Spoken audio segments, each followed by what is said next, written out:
Hello and welcome to episode 92 of Things I've Learned from Barry Harris. And today I thought we would discuss how beautiful Barry's minor 6 diminished scale is and the importance of knowing it and the application of some of the spots.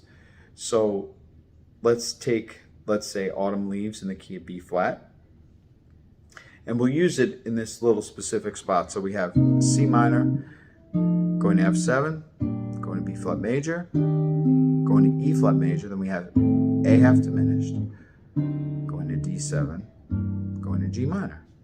So that's the little spot where we'll use a few different applications of the minor 6. So for instance, the A minor, well, let's start on the G minor. So obviously on the G minor, we can use G minor 6 diminished scale.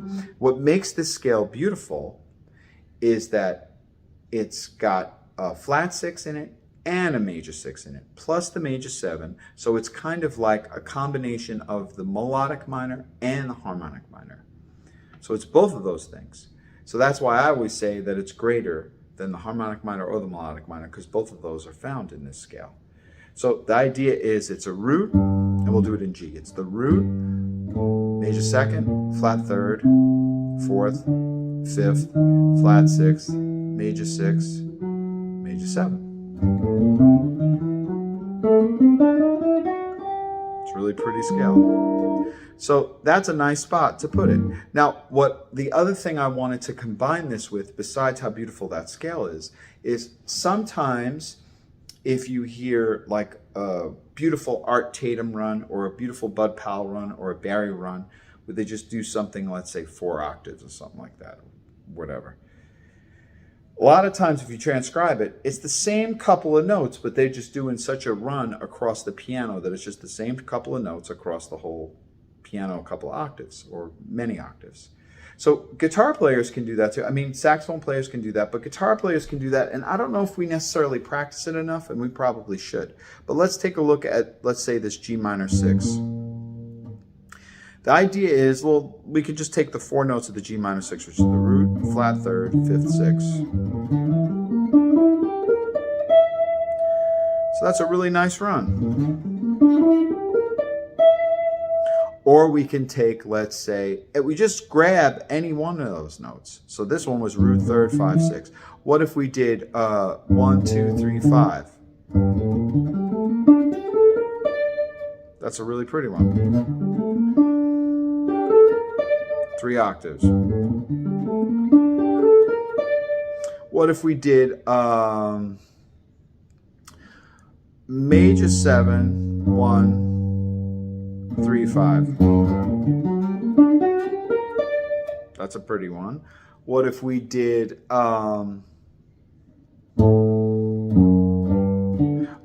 second, major 7, root 5th? That's a nice one. If I could get it right. Really pretty run. Suppose we did, so you see it's any of these. Suppose we did 3, 2, 1. Oh, I know, let's make it a 5-note run. So that's a pretty thing, because it's kind of like falls on the beat different every time you go. So you got 3, 2, 1, flat 6, 5. 3 octave thing, really pretty. Okay, so that's for G minor. Now that's one of the spots to use it. On A half diminished, we can use it for a C minor, because as Barry people, we know that A half diminished, A minor 7 flat 5, is really a C minor 6 with the 6 in the bass, C minor with the 6 in the bass. So we know that it comes from the C minor 6 diminished scale. So there's another spot where we can use it. So when it gets to A half diminished, we can do all the same things we did here for G minor. We could do it for C minor, which is really pretty. So let's say if we got up to that point in the song, there's B flat, E flat. Now here's the A half diminished. It's a pretty part of the song right there, where we just did a 3 octave run of the same exact couple of notes.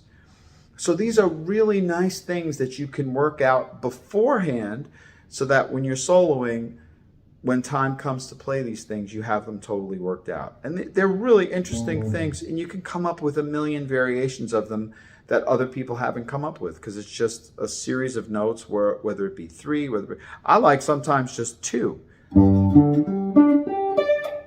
That's pretty, root fifth. So when we get to the G minor, or if we get to the A half diminished, you do the same thing for C. That's a nice one. So let's do that. So there's B flat, E flat, A half diminished.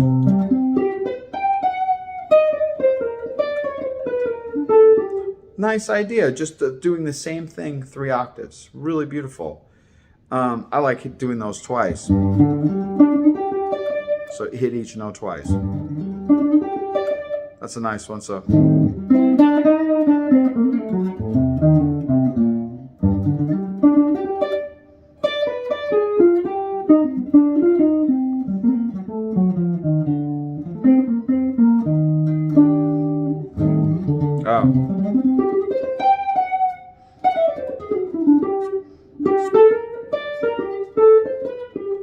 I mean, these are really great to use. Now, the third place where you can use it is on a D7 or any dominant chord.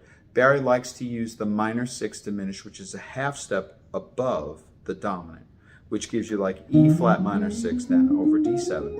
What it does is it gives you what some people call like the alt scale sound or the melodic minor, but this has both the flat 6 and the major 6 and the major 7 in it. So it has a really beautiful sound to it. And it comes from, really, Barry's theory. It says the D7's tritone is A flat and the tritone's minor is E flat minor 6. Or if you want to go even further, that they all share the same diminished anyway. D7, A flat 7, E flat minor 6, A minor 6, all shares the same diminished anyway. So anyway you want to look at it, the E flat minor 6 works nicely. But that's a perfect example. What we did for G minor or for C minor, you can also do for E flat minor. All this stuff. So you see, not only are you working out lines for one particular thing, you have to learn how to apply it in many places. So that, let's say, okay, I spent an hour practicing this G minor 6 run, or this minor 6 run, whatever key it's in. Well, you should know, look at all these little places you could use it in application. This way, for the amount of time you're practicing, the results that you can get are great. Because look at all these little places that you put in. Now, the question is how you resolve it after that is another thing. But let's say we did this one, and then we did it for C minor, so, well, let's do it twice. And then for the D7. Is that pretty? On a D7, listen to how pretty that is. So who would ever think to play this? And all we're thinking about is, well, the D7 is, we're thinking E flat minor 6, which is the half step above D7, and we're just grabbing a couple of notes from there. We could have played a fuller thing. We could have played that's pretty too, or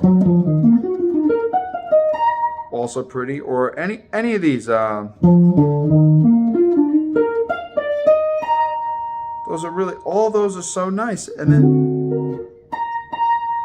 then you know you have to resolve then to G minor. So all these are so beautiful. It's just something to keep in mind. Sometimes practicing can be overwhelming, and we all don't have a lot of time to practice, or most of us don't. So the time that we use, we want to be efficient with it. But just so you know that if you practice your minor 6 diminished scale, just look in that little spot, how many little applications, how many little spots you could put it in, and how beautiful they're all going to sound. And obviously you're not going to do it in all of them, but you know, to pull a run like, so when A half diminished comes, we all have our minor 2-5 things worked out, but maybe you never thought to do that.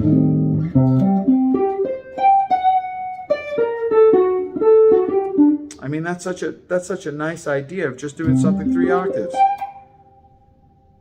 I mean, I never really thought to do it except for when you hear like these beautiful runs. And what I also like about it is, for instance, you don't have to necessarily, these runs are beautiful even if you have average technique, like I consider myself have average technique.